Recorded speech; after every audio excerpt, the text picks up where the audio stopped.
এখন দেখো রান্না করে চলে এসেছি, তোমাদের কোনো ভিডিও দেখাতে পারিনি কেননা ঘরের অনেক কাজ করছিলাম, জামা কাপড় ভিজিয়েছি যেহেতু মাসি কাজতে আসবে। আর আমার চুলের ছিঁড়ি দেখো একদম পরিস্থিতি খারাপ। আর হচ্ছে গিয়ে চা খেয়ে একটু শাশুড়ির সাথে গল্প করছিলাম। শাশুড়িকে শাড়িটা দিলাম, উনি নিয়েছে ফুটি কালারটা, আর নীল কালারের যে ছাপা শাড়িটা ওইটা নিয়েছে। আর এখন রান্না করছি মাংস। তোমাদের দাদাভাই মাংস এনেছে, আর মেয়ের রেজাল্ট বেরিয়েছিল কালকে। মেয়ে 2-3 দিন আগে তোমাকে বলেছিল আমার রেজাল্ট বেরোলে মাংস আনবা, তাই মাংস এনেছি। তা চলো তোমাদেরকে দেখাচ্ছি।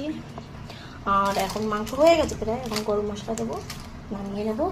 আর হচ্ছে স্নান করবো, তাই জলটা ধরে রাখলাম, যেহেতু জল আমাদের এখানে একটা সময় চলে যায়। আর এখন শুধু কাজ বাকি হচ্ছে গিয়ে ঘর ঝাড় দেওয়া, আর সব প্রায় কাজ হয়েই গেছে। তোমাদের দাদাভাই আবার মেয়েকে আনতে গেছে, যেহেতু 1:30টার সময় ছুটি হয়, তখন 1:30টার প্রায় বেশি বাজে।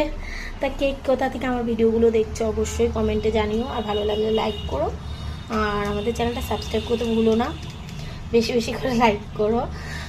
তা চলো, কোথা থেকে দেখছো সেটা তো অবশ্যই জানিও। তা কে কী কার বাড়িতে কী রান্না হচ্ছে সেটাও জানিও। আমাদের বাড়িতে তো বললাম মাংস রান্না হচ্ছে। তা চলো রান্নাবান্না হোক, দুপুরে কী খাবো সেগুলো তোমাদের সাথে শেয়ার করবো।